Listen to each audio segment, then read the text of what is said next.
Shift Studio. It is a really a jam-packed episode of the One More and I'm Out of Here podcast. Hi, everyone.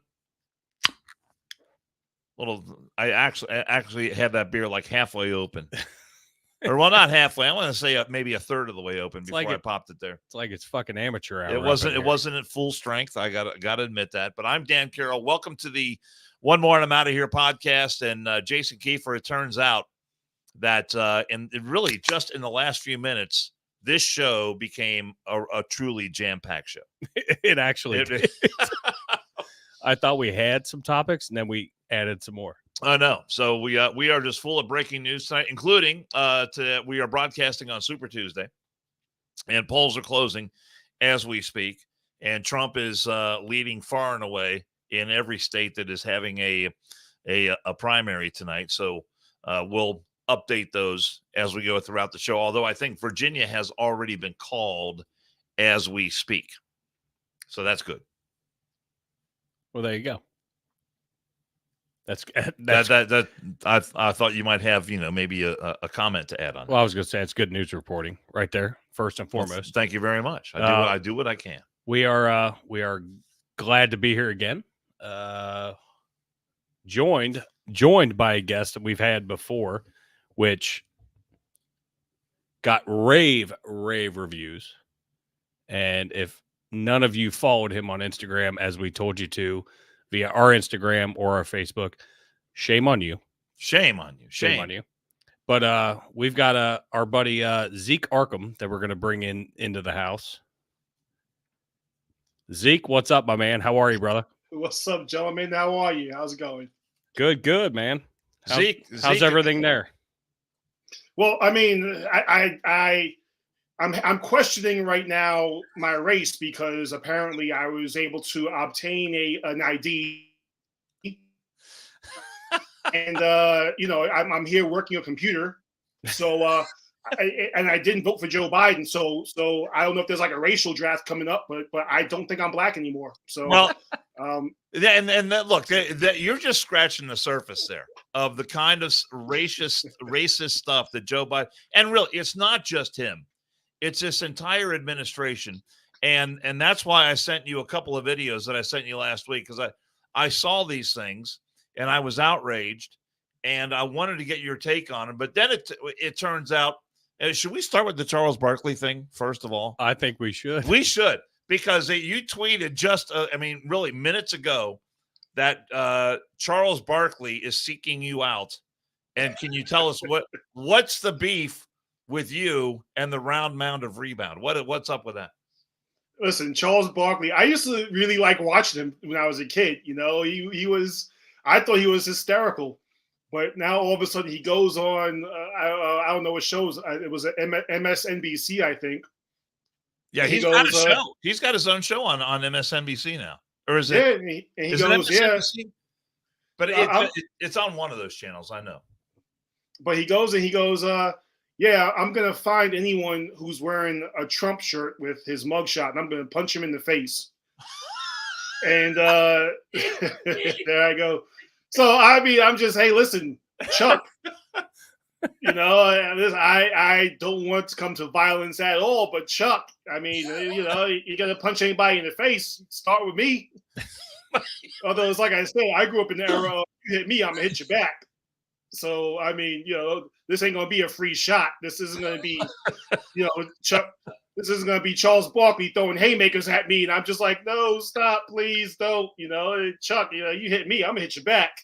Right before the show, I was telling Zeke, I'm like, I ain't fucking with that. I ain't fucking with that. What? I've seen the headline. I've not read the entire article yet, but what's his reasoning behind this? I mean, you're rocking the Trump shirt, and you've got several shirts. And I know I asked you on my radio show one time if and you told me you go to the school board meetings and you wear some of the provocative T-shirts that you wear.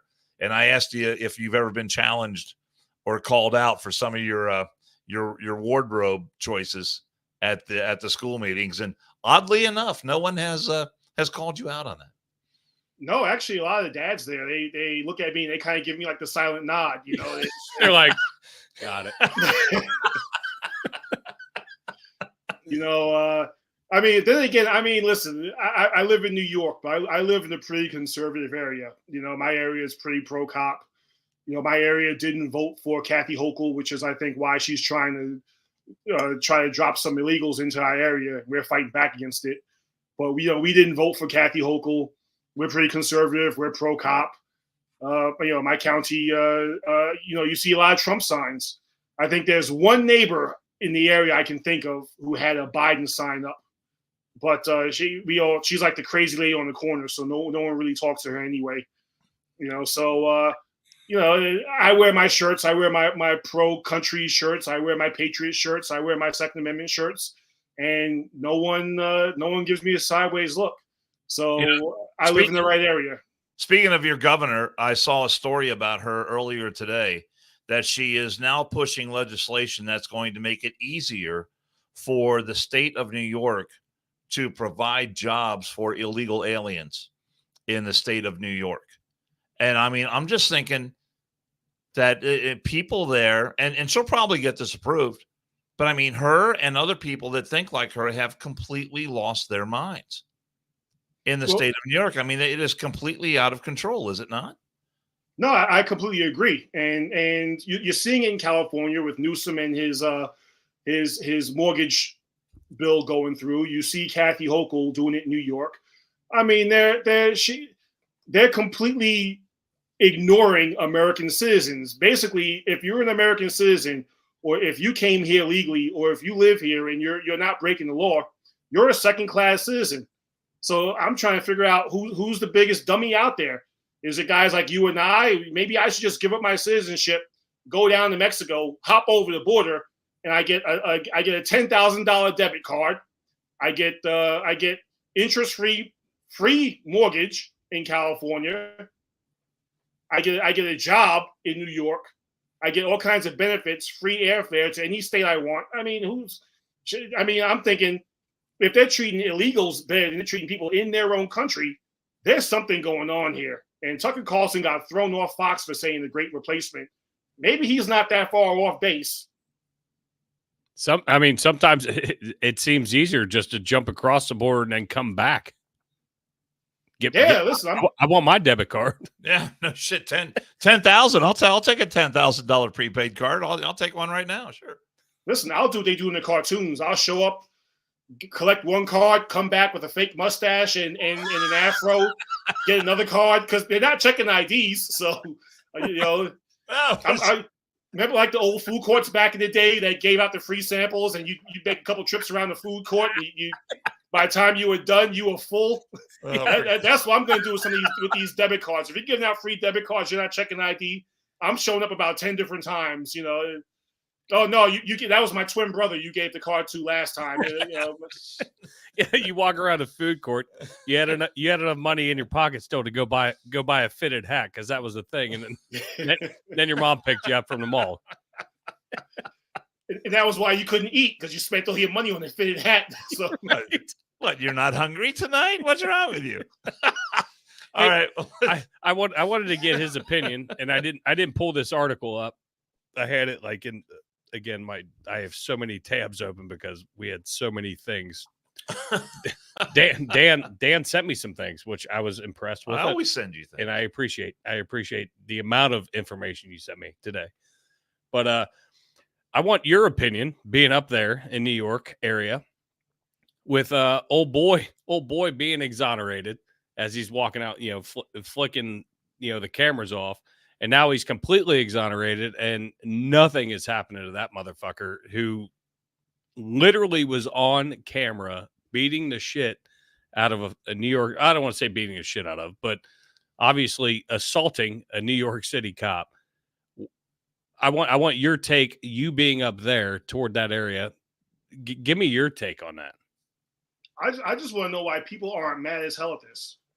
If this guy can go and assault a cop, walk out, flip everybody off, and face absolutely no repercussions, you don't think they're going to start moving on to regular citizens?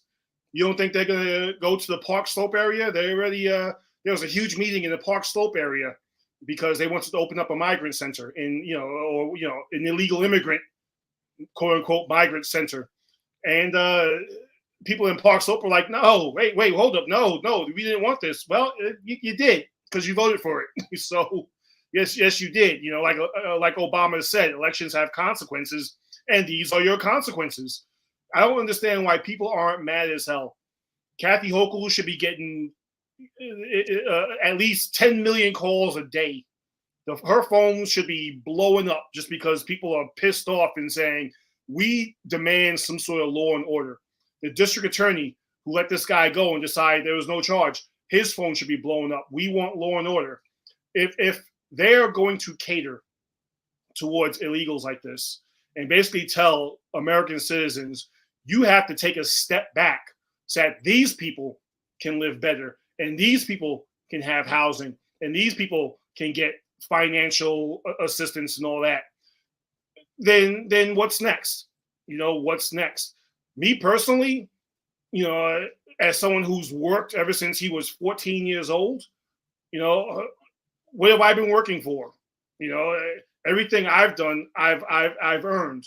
I've earned my keep. I've paid my taxes, and I'm looking to leave. My wife and I we're getting ready to. We're looking at real estate in Florida. We're getting ready to leave, and we're going to kiss New York goodbye.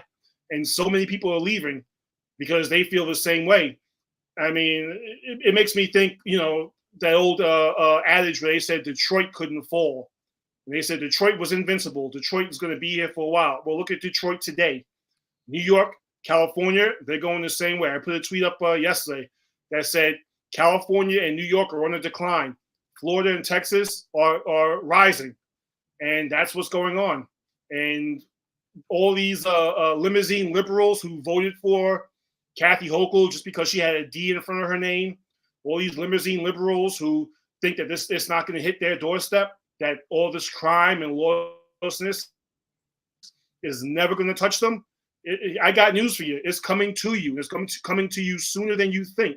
And you voted for it. So get comfortable. Stay where you are. Don't move. Stay exactly where you are and reap the benefits. Yeah, that is an excellent point. It's all these limousine liberals who voted for this kind of stuff think that they're so far removed from it all and so far above it all that it's never going to touch them. But it's coming for them, just like it's coming for everybody else. And that's the kind of thing, you use the phrase whistling past the graveyard. That's exactly what they're doing. And then they're perfectly fine putting it all on the rest of us as long as it doesn't touch them. But they are. At one point, they are next in line, and they will come for them. But Zeke, what I want to do is I want to go to a couple of pieces of video that I sent you that originally prompted. I mean, we could do the whole show not even talking about the stuff I sent you earlier in the week. But I want to play for our viewers a couple pieces of video and get your reaction, because I was outraged. The first is Merrick Garland, and he went to a black church over the weekend, and he was talking about voting rights. And let's just let this play, and I want to get your reaction, and I have a couple of questions about this. But play this Merrick Garland speaking at a black church over the weekend. I just got to figure out which one it is. Stand by. All right, here we. You had it up there a second ago. Well, I was looking at the tab. Okay. That's not it. Well, I haven't shared it yet. Luckily. Oh, okay. Now I'm looking at your computer. That's not it. That's not it. That's it. I told you I have like 17 fucking. I know. And you send me Twitter videos, which don't give me a good description. I know, but I tried to put a description in No, in the email you did great. All right, here we go. This is Merrick Garland. The right to vote is still under attack. And that is why the Justice Department is fighting back. That is why one of the first things I did when I came into office was to double the size of the voting section of the Civil Rights Division. That is why we are challenging efforts by states and jurisdictions to implement discriminatory, burdensome, and unnecessary restrictions on access to the ballot, including those related to mail-in voting, the use of drop boxes, and voter ID requirements.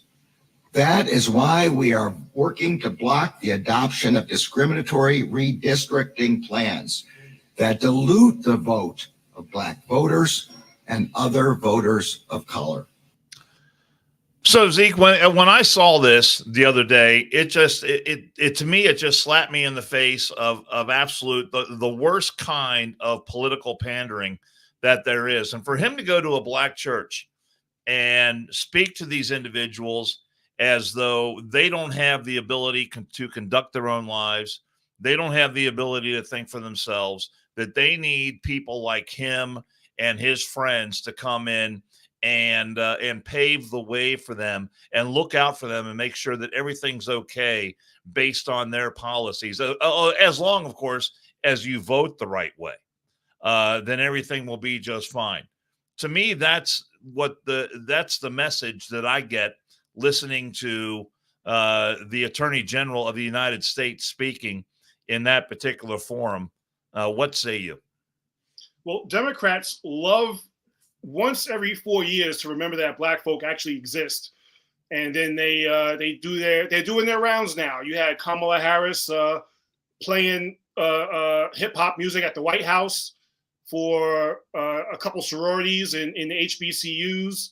You know, she's playing that artist Sexy Red, who talks about pussy and dick and all that. So you know, this is wonderful that this is being played in the White House, you know, the nation's White House. Cultural enrichment. Oh yeah, cultural enrichment. Yeah, this is exactly what you want for the next generation. Right. That's great. You know, you have Joe Biden. God forbid a white president play David Allen Coe. Could you imagine how that shit would go? Like a fart in church. But now you have Joe Biden making his rounds. He's eating fried chicken with a black family. He's making his appearances now with the black community. So hey, remember me? I remember you guys. Hey, look at that. You know, and now you have Merrick Garland in a black church, basically telling them all that they don't have access to ID. Mm-hmm. And for the life of me, I can't understand. You're going to have people in the audience who have IDs in their pockets going, he's right. Like that to me, that's like, you know, I just want to turn around and go, okay, who in here? Like, they don't want me to go up there after Merrick Garland, because I'll go up there and say, okay, who in here does not have an ID? Raise your hand. And when no one raises their hand, I'm going to go, okay, so all he was saying just now is complete bullshit. So every word of it, every word of it, every word of it. So my thing is, I'm just like, you know, you have Joe Biden and everybody on the left who pretend to care so much about black folk. And they go, oh, you poor black folk, you can't get ID. You're too stupid to work the computers. You know what? We're gonna dumb down the standards that you have to pass a test because you can't pass it. So for equity, we're gonna dumb down the standards. My thing is, when are black folk going to get tired of being insulted to their face? I keep saying, when are you going to get tired of getting treated and spoken to like you're a pet, like you're a dog? I talk to my dog like that. Oh, I love you. You're not the brightest thing in the world, but I love you because you're my dog. And when I feel like these limousine liberals, these guys like Biden, this is how they love talking to black folk.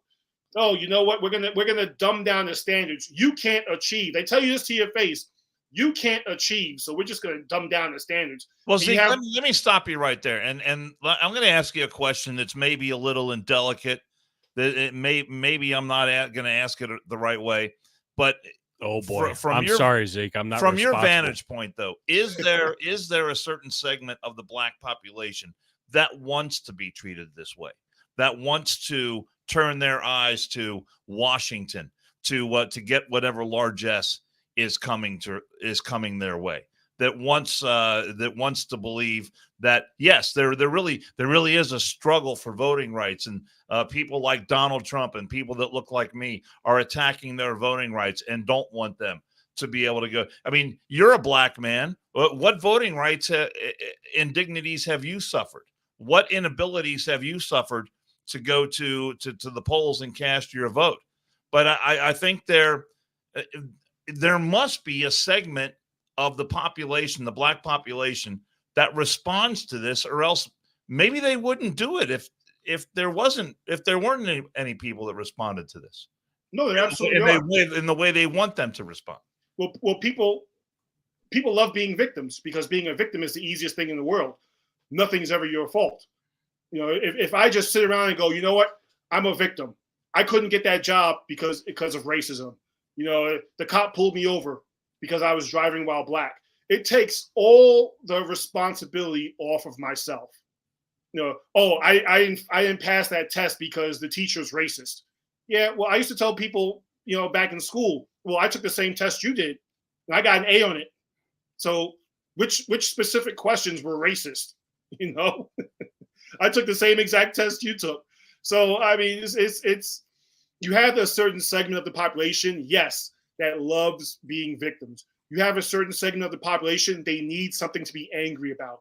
I like saying, if I were to wave a magic wand and eliminate racism, that's it. No more racism.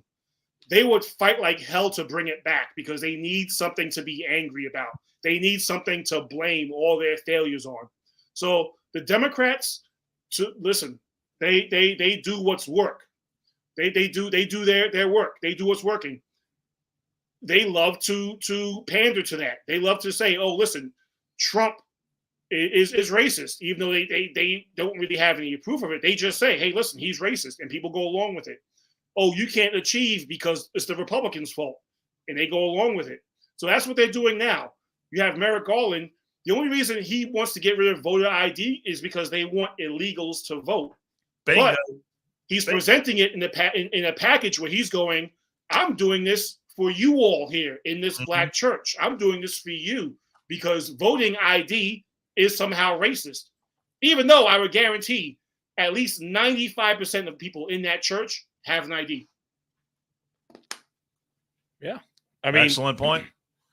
I work in a predominantly African American, demographic, my firehouse, and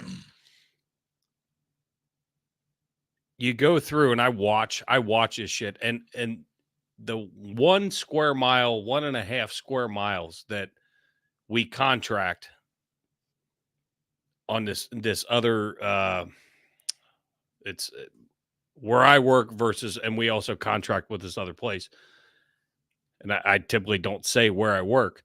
There are a ton of churches, a ton in this 1.5 square mile, a ton of little teeny tiny churches. And we get invited there all the time. And so we'll go in on a Sunday and sit there and listen to a sermon. And I can tell you, if Joe Biden were to walk in there, that motherfucker will get stabbed or shot. From everything that I hear from the people that I represent, as far as, public safety, it's absolutely amazing to me. So when I see this shit, Merrick Garland going, well, I'm paraphrasing for Kiefer in the fact that, you're dumb. And you don't need an ID. It's fine. We'll get it through. We'll fix it. We'll fix it. You vote. We'll fix it. We'll just figure it out. Like, that's what I grab out of all of that. And I'm not the most in tune with politics. I try to be. I mean, I podcast with him, so I learn a lot, right, wrong, or indifferent. We also disagree a lot, right, wrong, or indifferent. But with the demographic that I deal with on a day-to-day basis, and seeing, I heard as soon as Biden was sitting down with that family eating fried chicken and all that shit, as much stuff as that hit on the news, it hit in the churches. And they were talking about it. And they're like, what is this son of a bitch doing? If he's trying to get votes, that ain't the way to do it. And then you have Merrick Garland just kind of piggybacking, and it just keeps getting worse and worse and worse. And so it's like you're already digging your own grave. Well, it's an insight to the way this campaign is going to go and the way they are going to reach out to black voters. Because and Zeke, you nailed it on the head in your original comment. Every 4 years, the Democrats realize that black people exist, and they want to put something out there that's going to make them believe that if they vote Democrat, then all their problems are going to be solved. But this has been happening since the LBJ days, and how's that working out for you? Well, I was asked before, do I think black folk are going to wake up? And I said, listen, I wish with all my heart they would, but something tells me, Joe Biden is still going to walk away with at least 80% of the black vote, just because. That is so discouraging, man, to hear that. You really think it's going to be that high? I think it's going to be at least 80% in big numbers right now. You know what? He's just because they don't know how else to vote.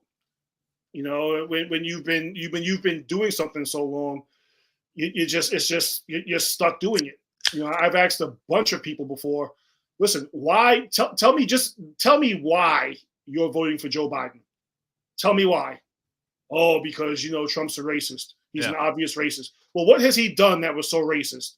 And then they always come out with the back in 1974, he didn't rent to black tenants. Okay, well, was it that he didn't rent to black tenants, or did not want to rent to Section 8? Oh, well, I don't know. It's the same narrative every time. When you're so used to doing something, you don't even know why you're doing it anymore. I think people are slowly waking up. I think just with all the policies that Biden's instituted in the last 4 years, I think people are slowly starting to get the picture, but I still think he's going to get at least 80% of the vote. I mean, which is an improvement, because it's been increasing in just about 5% increments. Trump got, I think, 10% of the vote. He got about 15% of the vote, and now he'll probably get about 20% of the black vote. But it's still too high in the other direction. And to me, I think the Republicans, this is where they dropped the ball, because this is when the Republicans really should be going into black communities and doing what the Democrats are doing, speaking up at black churches and going, hey, listen, look at your life over the past 4 years. Look at what you're paying for gas, for groceries.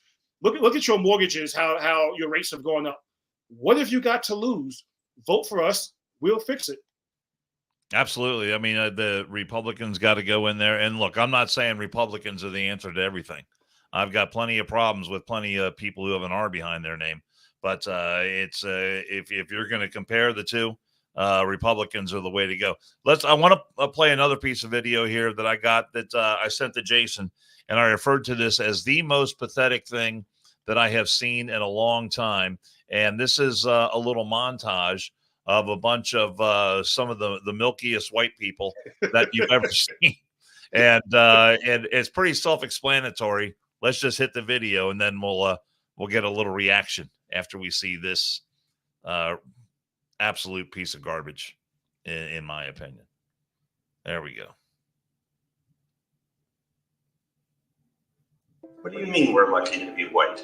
It's not luck, it's privilege. We're privileged that people see us, not a color. Privilege that we don't get stared at when we walk into the room. Privilege that we don't get followed by security when we go shopping. Or pulled over when we're in the wrong neighborhood. We're privileged because society was set up for us, and our silence keeps it in place. We're privileged, and that's unfair. So, I have no idea. It's Hold not on, luck. stay back. Who- I gotta shut We're down. privileged that I people have- see us. Turn it off. There we go. I have no idea, Zeke, who that's supposed to appeal to. These people do not speak for me. My first question is, what in the motherfucking? How much did they get paid?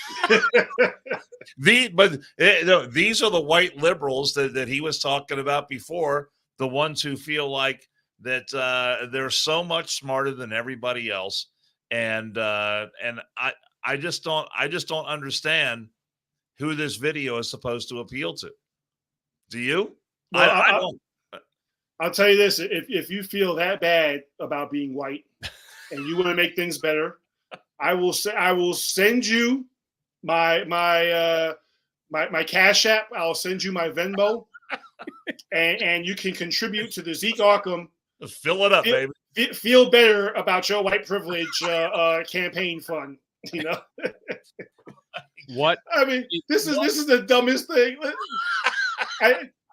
You're right. I don't know who that's appealing to, because I know plenty of white people who they had to struggle just as much as I did. I know plenty of white folks who they don't have a white privilege card in the mail, where when their bills come in, they're just like, oh, hey, by the way, I'm white, and the electric company goes, oh, why didn't you say so? All right, we'll free electricity for the rest of the year. Don't worry about it. So, I've been waiting for my white privilege card to come in the mail for fucking months, years. What the fuck? And honestly, when I'm in the store doing my shopping, and listen, like I said, I live on Long Island. My house is the black neighborhood. I'm the only black dude on my block. I don't get looked at any differently. What they care, all they care about is, hey, listen, is he maintaining his lawn? Yes. Is he maintaining his house? Yes. When he barbecues and has his cookouts in the back, are we invited? Yeah, we are. All right, cool. That's all we care about. So you didn't see any of your neighbors in that video there, and that's good. If I saw any of my neighbors in that video, I'd sit them down and have a long talk with them. All right, listen, don't do that again, okay? do not do that again. Although I'll tell you what, though, my next door neighbor for a long time was a huge bleeding heart liberal, and it's funny. She actually she blocked me on Facebook because I told her slavery still exists in the world, and I don't know how or why that offended her, but it did, and she blocked me on Facebook. So, but see, the way I look at this is, were you singing it as a song, like as a slave song? Were you singing it when you as the old Negro spiritual?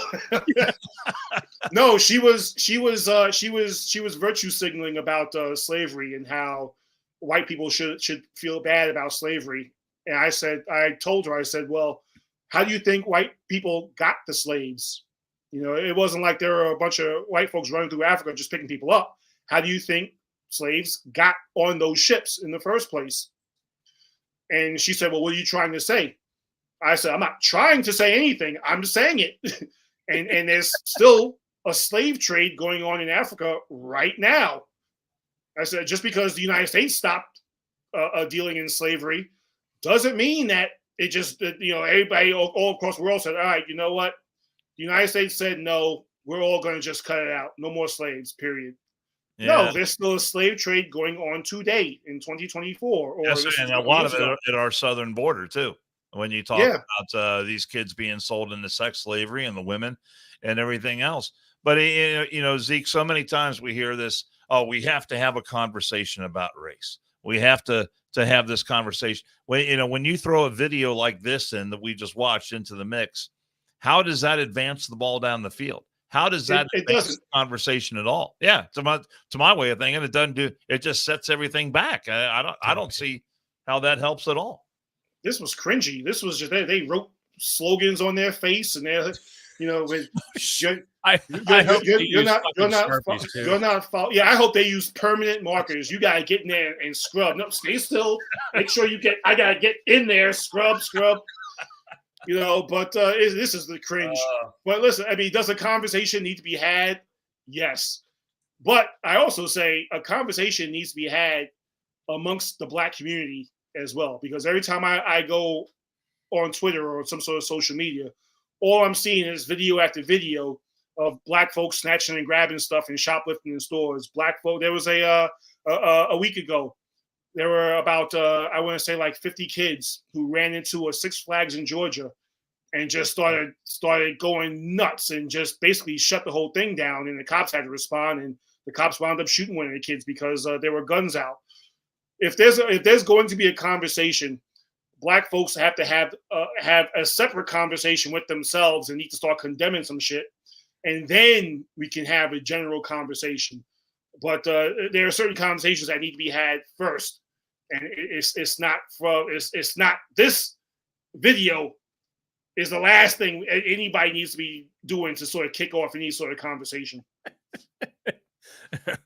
Well, I'll be checking my mailbox for my white I mean, privilege. do you look at yourself in the mirror after that and say, "Yes, that was good"? Yeah. I really feel good about myself. I totally connect with that. Holy cow!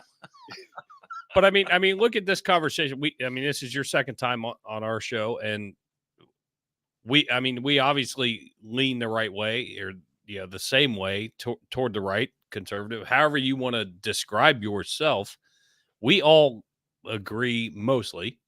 And I'm sure there's going to be something, Zeke, that you say that I don't disagree with. But guess what?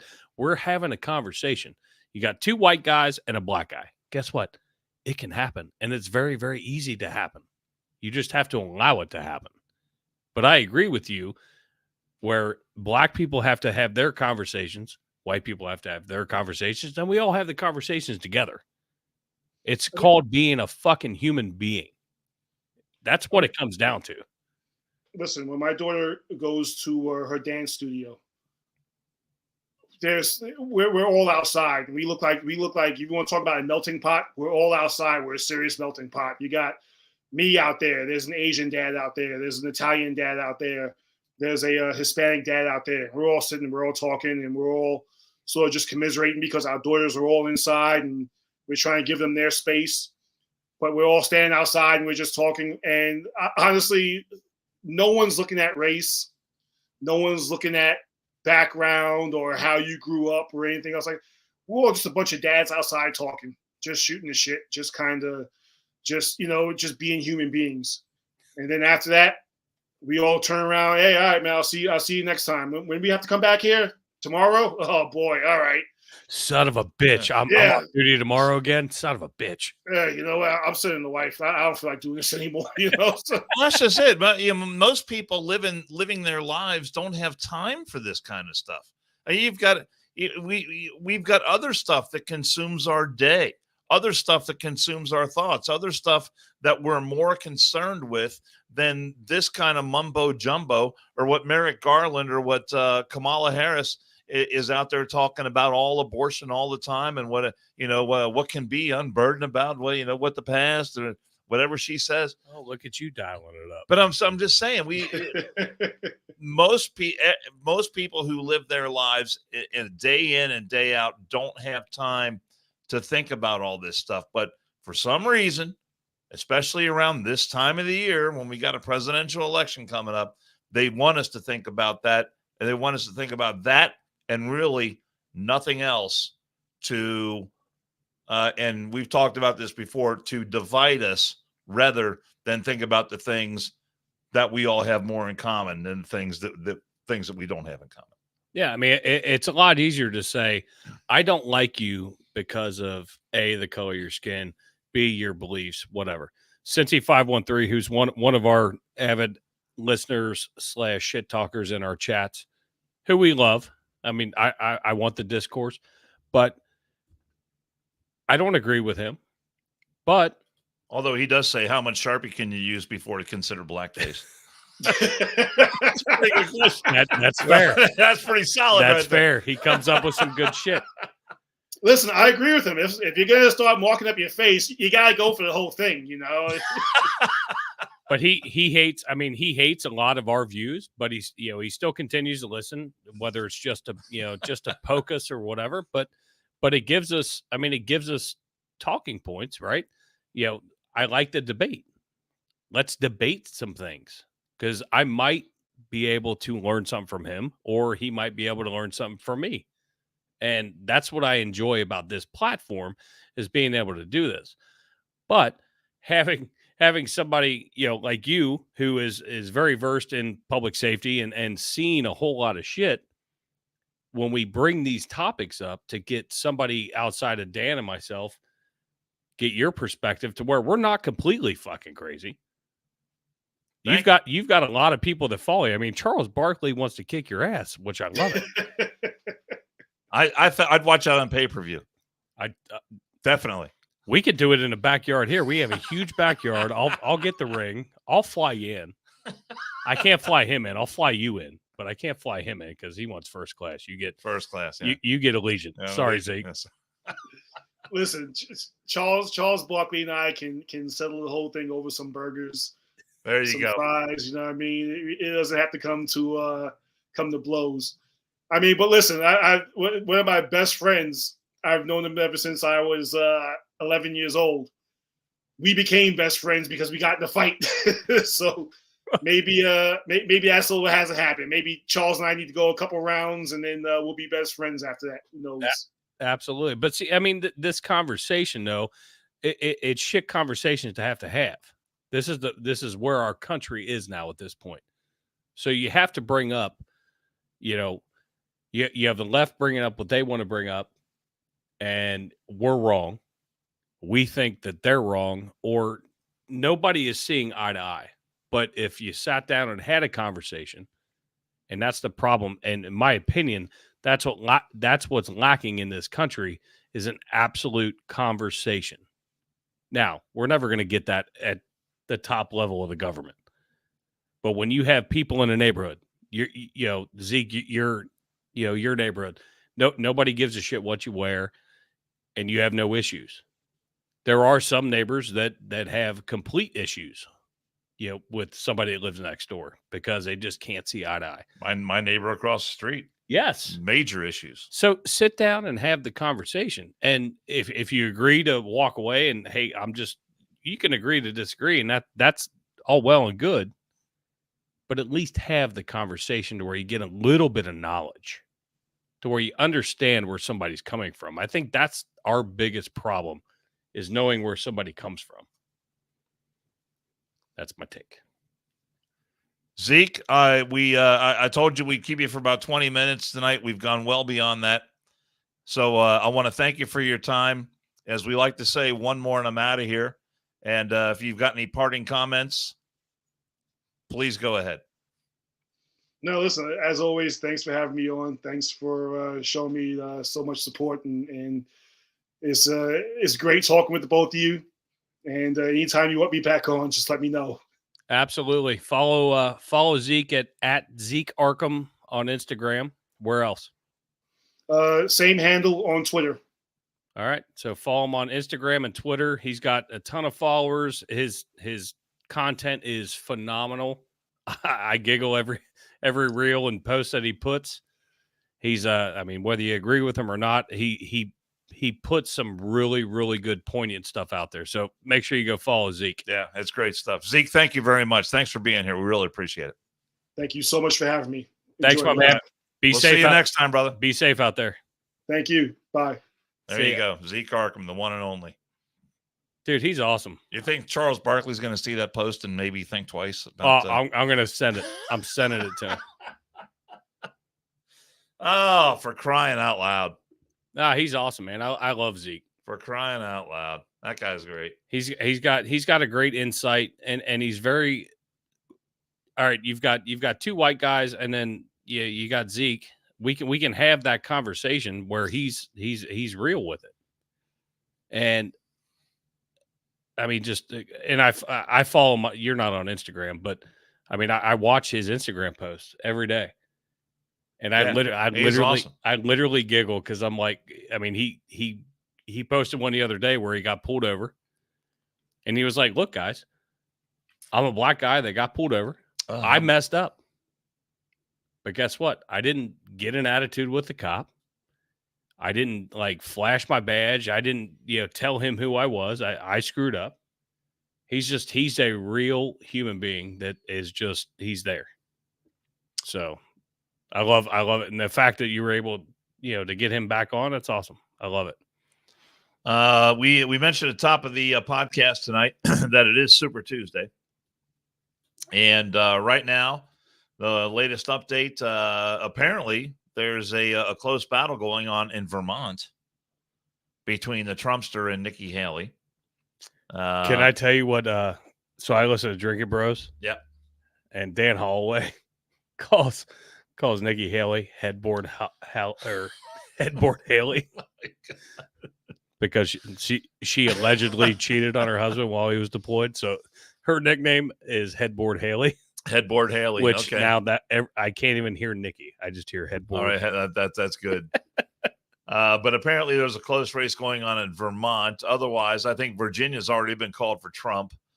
80% of the vote in there. Trump's at 65%. In Maine, Emmy that's Maine, right? Yeah. Emmy is Maine. 71% for Trump right now, almost 72% with 13% of the vote in. Maryland, Trump is leading 61%, but that's only 3% of the vote counted so far. Arkansas, with just over 11% of the vote in, Trump is ahead by 71%. And the Vermont vote that we talked about before, Vermont, Trump is leading 48 to 48 to 46% for headboard. So there you go. That's the latest.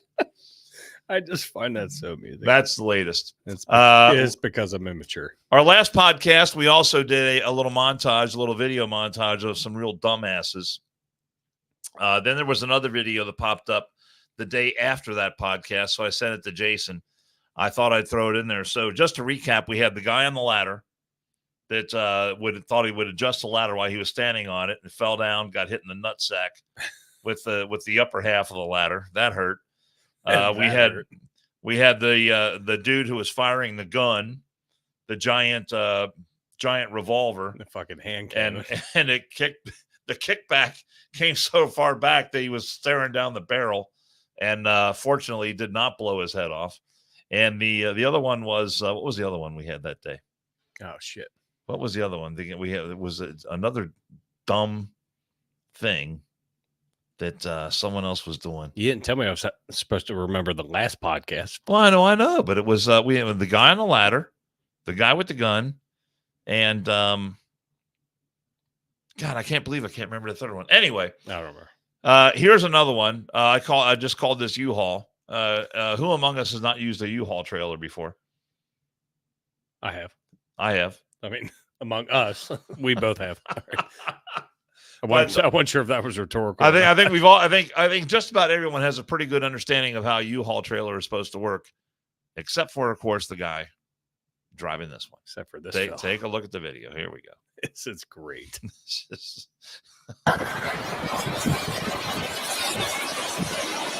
For sure, you're not supposed to read it. Look at that. How did that happen? Excuse me, sir. You have a problem. And you can hear the guy in the car yelling at the guy to stop. And here's the thing. The wall on that U-Haul trailer is maybe a 1/4 inch thick, if that. Maybe a 1/2 inch. I don't know. I think it's you're lucky if it's a 1/4 inch. But pretty soon, that thing's going to open like a can of tuna, and whatever's in that trailer is going to be all over the highway. At that point, it's going to be burned up by friction. Yeah, it's gonna be like a fucking space shuttle entering back into the fucking atmosphere. Oh. The other one was the guy in the pickup truck that had the tie-down straps. Yep, attached to his fucking wheels. Fucking idiots. Idiots.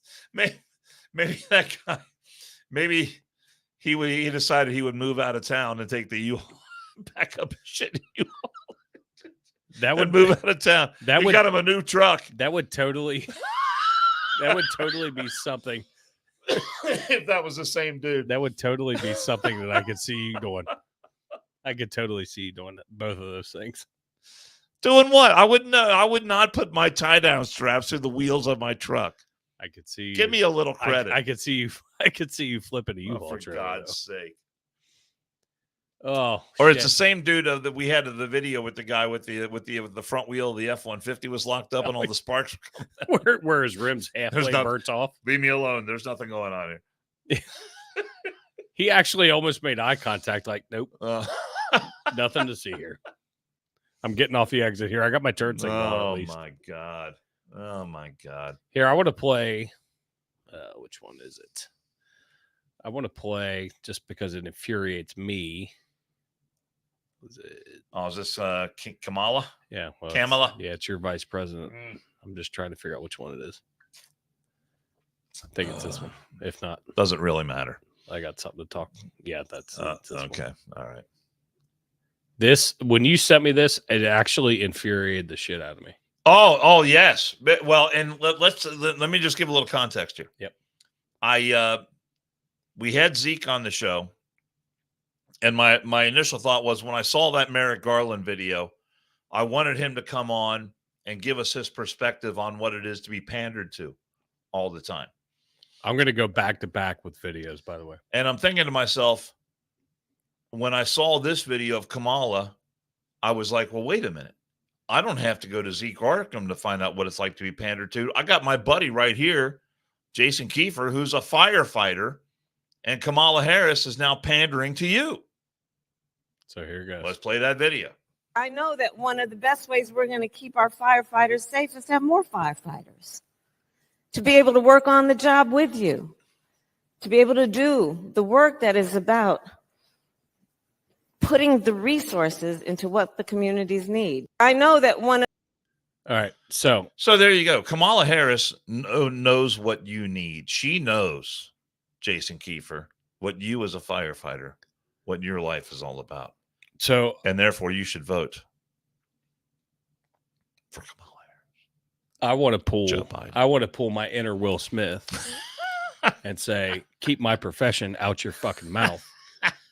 Although she was at an IAF convention, which I am a member of. Yes. Kind of, sort of. So you support the vice president? It's a union, which predominantly is. A lot of them are Democrats. A lot. But the IAFF is not as strong Democratic as like the UAW or whatever, which we've seen changes there. Mm-hmm. So back in the day, yes, that was a big thing. When I worked at my former department, years back, we supported we supported George W. Bush. So the IAFF went from being a union, they went and supported a Republican. They flip-flop a bunch. And you're seeing as times have changed from back in the 70s, the 80s, early 90s, where those unions, those strong Democrat unions are somewhat changing. She's speaking at an IAFF event, and the support isn't completely there. But like when I hear that stupid bullshit, that's been a fucking problem for years. Well, we need to hire more firemen. Well, yeah. Well, guess what? You need to give support to your fucking municipalities from the top all the way down, and spread that fucking money out to bring people to want to do the job. Right. And when you're not giving much support, nobody wants to do the fucking job. Right.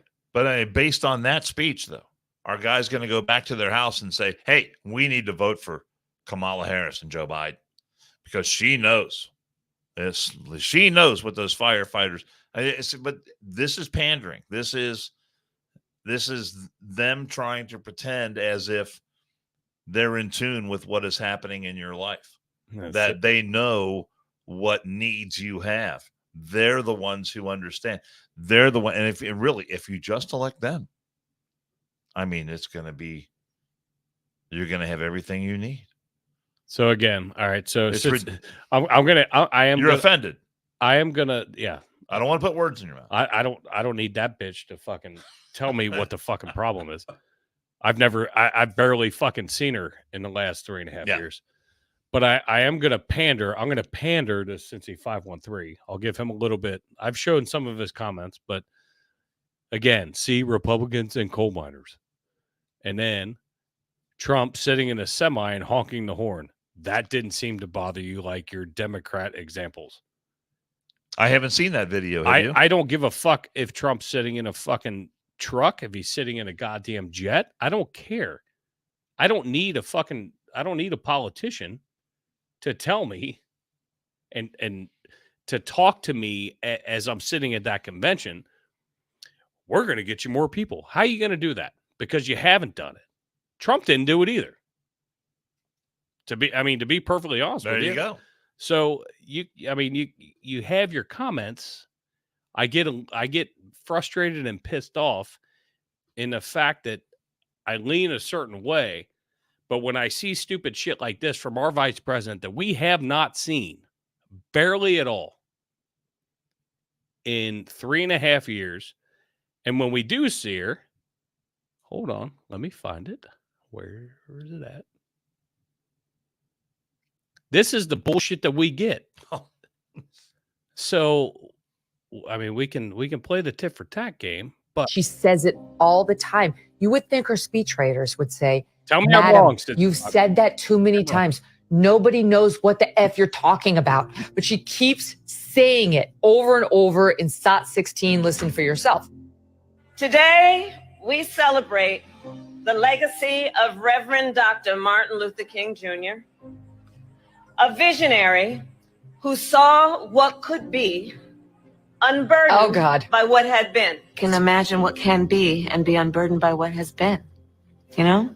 What can be unburdened by what has been. What can be unburdened by what has been. What can be unburdened by what has been. She does say it all the time. Fucking clown show. Fucking clown show. That's your vice president, Cincy 513. That's your vice president. And Megyn Kelly is awesome for calling that. No one can and call I don't it even out the way necessarily she agree with everything Megyn Kelly says. I know, but it was great. But that's fucking video proof that bitch cannot fucking come up with her speechwriters. I will take it off of her. I'll even take it off of her. That her speechwriters think that people are so goddamn dumb that they're not going to see the same thing said over and over and over again. You're bringing nothing to the fucking table. What is Kamala Harris brought to the table? Cincy 513, I'm asking that. Nothing, really. I'm asking Cincy 513. Hopefully he responds. But the thing, I don't know what the origin of that phrase is. Mike Pence didn't bring a whole lot, except for a whole lot of fucking hate for his religious views and everything else, and I get that, and that's fine. You don't have to like those. You're allowed to hate those. But what has this vice president has been completely lost since the inauguration? Well, she took care of the border. She was in charge of that. Oh, she killed that. She was in charge of the border. She nailed it. Somehow she's in charge of the space initiative.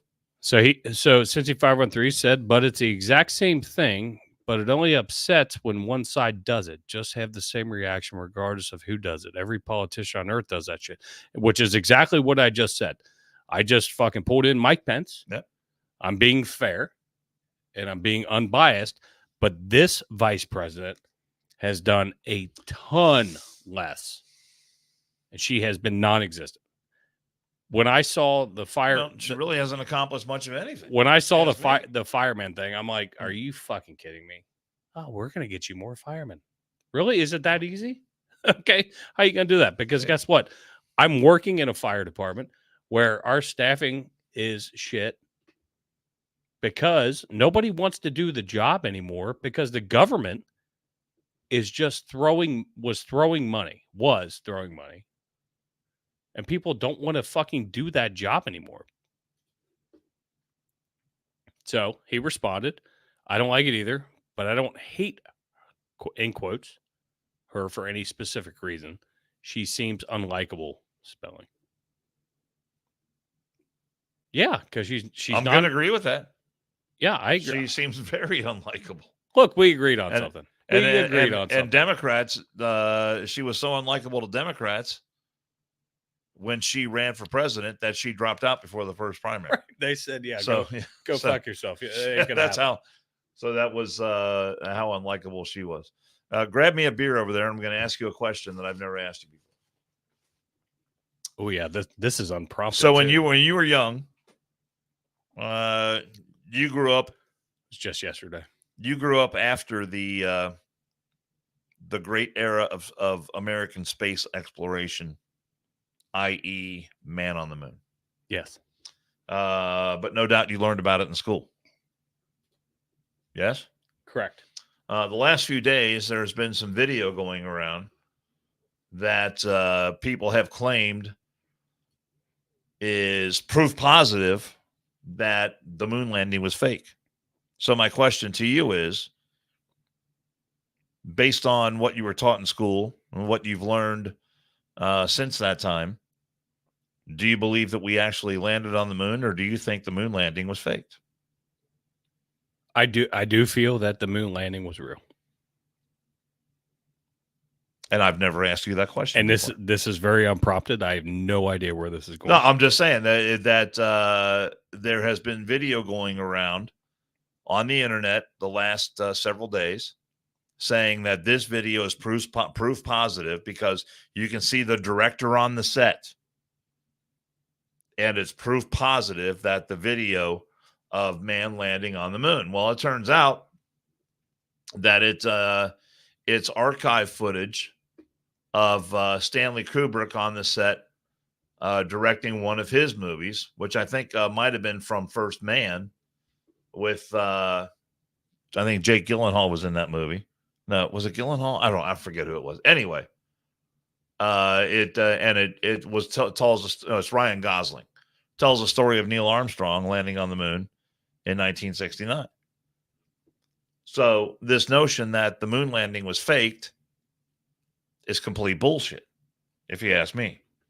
Yeah, I mean, I wasn't there. I was a kid when all this stuff was going on. I did have a chance to talk to Jim Lovell, who commanded Apollo 13. And the moon, Americans did land on the moon. And that's the end of the story right there. I had the honor of meeting Neil Armstrong before I he met passed Neil away. Armstrong once too. So I didn't interview him, but I did get to meet him. So our friend Rich said he just wants to go to Wapakoneta. I've been to Wapakoneta. I've been to the Neil Armstrong. We were talking about the fucking solar eclipse coming up next month. And I was trying to figure out a closer space for us to get to not gain 15 seconds to drive 2.5 more hours. We don't have to. It's not I don't think it's Wapakoneta is 3 hours from here. I know, but the place where we're going is actually less time. Okay. I think. All right. Well, we were having a discussion about that today because we are attempting to potentially do a remote podcast. We're just trying to find a location. It's in the works for the eclipse next month. It's in the works. It's in the works. Stay tuned for further updates. Joe Billy says electric school buses. Kamala Harris is big on the electric school buses. Oh yeah. Those work. The ones that catch on fire. Those are her favorite ones. You can roast marshmallows on your way home. Speaking of our friend Rich. Oh, engraved in USA. Yes. Yeah, you did you not make a visit to the facility just recently? I did. Yes, you did. I.e. this morning. What can you tell us about it? Well, I wanted you to be there, but well, I had to. You were unable. I was in Columbus most of the You were day unable. with our buddy Randy Corbett from Corbett Graphics, great sponsor of the show. So they're doing a lot of good shit for Rob's fundraiser coming up on the 16th. So you gonna just ad lib this? I'll ad lib a little bit for Engraved in USA. Wonderful products, custom made to your specific orders, highest quality. All the guests that we've had on when we do our live shows on One More and I'm Out of Here, we've always provided our guests with a keepsake from Engraved in USA, and without exception, they've all been impressed by the quality of the products and the really the exquisite beauty of what they can provide and Engraved in USA. It is laser engraving of the finest kind, and it is unique, one of a kind items that they can produce, and they do it on a regular basis. It's difficult to describe everything they can make, so I encourage you to go to their website at engravedinusa.com. You can also find a link to them through us at onemoreandimoutofhere.com. You can also find onemoreandimoutofhere.com merchandise on both of those websites, so we encourage you to do that. If you need a gift for really any occasion, a birthday, an anniversary, special event, anything that's important in your life, Engraved in USA is a place to go for a one-of-a-kind keepsake that will long be treasured in your family, not just for your generation, but for the generations to come. So there you go, Engraved in USA. We want to thank Rich for his great sponsorship of and all the folks at Engraved in USA. They're killing it. They are out there today. I put a Instagram reel and a story out there. We had Rich on the little camera phone watching, and I put out on the reel, how all the operations work. I called it the laboratory, and they were killing it. Yeah, they engraved a bottle of Woodford for me for Rob's thing coming up on the 16th. So no, they have been fantastic. Well, let's do one more sponsor, and then we'll get a Rob update. And this sponsor is the Varner Foundation for Children and Families. And we always like to talk about our friends who involve themselves in foster care, because we really here at the One More and I'm Out of Here podcast believe that those who open their hearts and their homes to take care of kids are among the most special of our friends and neighbors. And it can be a strain on anyone's budget. And look, these folks don't do it for the money. They do it because they really want to help these kids. But sadly, a lot of these families that get involved in this drop out after 1 year of service because the resources can be difficult to come by. And that's where the Varner Foundation comes in. It's a 501c3 nonprofit, and the Varner Foundation enables foster care agencies to help out in a pinch, in a hurry, when times are tight, when a kid needs a bed, a new pair of shoes, there's a car breakdown, something that needs to be done right away. A couple of phone calls, a lot of times a single phone call gets the job done. That situation gets taken care of, and the family can get back to their normal lives. And the great thing that we love about the Varner Foundation is that 100%, I said it right there. Oh, jerky. Of that money that's donated to the Varner Foundation goes to the mission. And you will not find many charities, if any, that put 100% of their money. And look, there's a lot of great charities out there, but even the best ones are at, 96, 97, 98%, but 100%. And I said it again, goes to the mission. So I'm going to be drunk. God damn it, Varner. So you can help make a difference in a child's life today. Go to the VarnerFoundation.org. That's the VarnerFoundation.org. Very nicely done. There you go. Very nicely done. Great sponsor of this podcast, and we appreciate everything that they have done for us. I got a quick day in history. I'll just grab just a couple. Okay. Just a couple things because I put it in the description. So Texas, Trump is up 76% to foreheads 41%. No, that's not right. That's 41% in my bad. Headboards. Headboard. Not foreheads. Jesus Christ, you dyslexic My bad. and don't know how to read. My bad. Headboard. That is today Right. in history, so that's fair. That's fair. You jumped into the segment. Joseph Stalin died after 3 decades in power today, Oh. March 5th, 1953. In 1770, the Boston Massacre took place. Kind of a big deal. 19 what? 1770. Oh, 1770. Okay. Stalin died in 1953. I thought you said 1970, the Boston Massacre. Yes. Yeah. Maybe I did. I don't think I did. Did you say? I thought you said 19. Maybe I did. 1770. 17. And if you think it was 1970, then no, I don't think it was. No, not you. I'm just saying Okay, anybody right. listen. 1770, the Boston Massacre took place. I'm just because we're running long, so I'm just trying to be quick here. 1849, Zachary Taylor was inaugurated as the 12th president of the United States. 1868, the impeachment trial of Andrew Johnson began.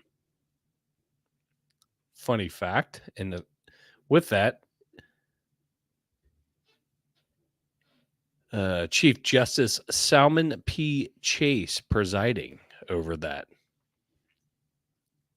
That's a law school close The to Chase here. Law School Chase. in Northern Kentucky. Chase where Law School. Our friend Rob Herking is Exactly. a proud alum. That's where I thought. My Uncle Jim, also a proud alum of the Salmon Chase Law School. 1933, German parliamentary elections. The Nazi Party won 44% of the vote. The Nazis joined with the Conservative Nationalist Party to gain a slender majority in the Reichstag. Reichstag. Good, close enough for me. Reichstag. Let's see. 1946, Winston Churchill delivered his quote-unquote Iron Curtain speech, which is a very, very cool speech to listen to. Let's see. 1963, Patsy Cline. Cowboy Copus and Hacksaw Hawkins died in a plane crash. Oh. In a Piper Comanche near Camden, Tennessee. Patsy Cline, one of the all-time greats. Yeah, she was very good. Let's see. To your space thing, 1979, NASA's Voyager 1 space probe flew past Jupiter, sending back photographs of the planet and its moons. This is a bad day. 1982, comedian John Belushi was found dead. Drug overdose in a rented bungalow in Hollywood. John Belushi. God, that guy was so funny. He was funny. Let's see. 1998, NASA scientists said enough water was frozen in the loose soil of the moon to support a lunar base and perhaps one day a human colony. You believe that? You think there's enough water there? On Mars? No, the moon. The moon. I just read where they discovered some more water on the moon. Looks dusty. There might be enough down there on the south pole of the moon. 2004, Martha Stewart was convicted. Blah. Let's see what else we got. That's pretty much all we got. That's All all right. that's all the big things. Good this day in history. I like that. A lot of people died. That was unfortunate. Let's see. This way we were true to somewhat of the description that we gave the first day or this day in history. All right. Looks like Texas is going to go for Trump. Winning right now 76 to 18% over Headboard. Right? Headboard Haley? Nailed it. All right. I mean, we can't take credit for that, but I wish we could. Can't take credit for what? Headboard. Headboard Haley? Damn it. I wish we could. All credit to Dan Holloway of Drinker Bros. Very good. Fucker. Very good. I did get a message from Cincy 513. I'll leave you with this. Jason, a good time for illegal aliens would be a good term. I'm sorry. A good name for illegal aliens would be Mex offender in quotes. I Googled it and nothing came up. I'll let you have that one. We'll split the t-shirt profits. Oh, that reminds me. We'll leave you with something humorous tonight. And this is on my Twitter feed. There's a Twitter feed that I follow, and it's called the Mexican Word of the Day. All right? Hold on. Let me dial this up. Oh, because I want to get this right. God, I hope I say. I actually used to subscribe to one of those. Have you seen it? Well, there's all kinds of them. All right. I don't know what you're bringing up, though. Well, this was the Mexican word of the day, and so you got to imagine that this is said by a person with a heavy Mexican accent. Weird. So the word of the day, weird. The word of the day is Nissan. Okay, and they use that. Then they say the word of the day is Nissan, and then they use the word in a phrase. So the phrase was, when Kamala Harris started her career in politics, she burned her knees on the carpet.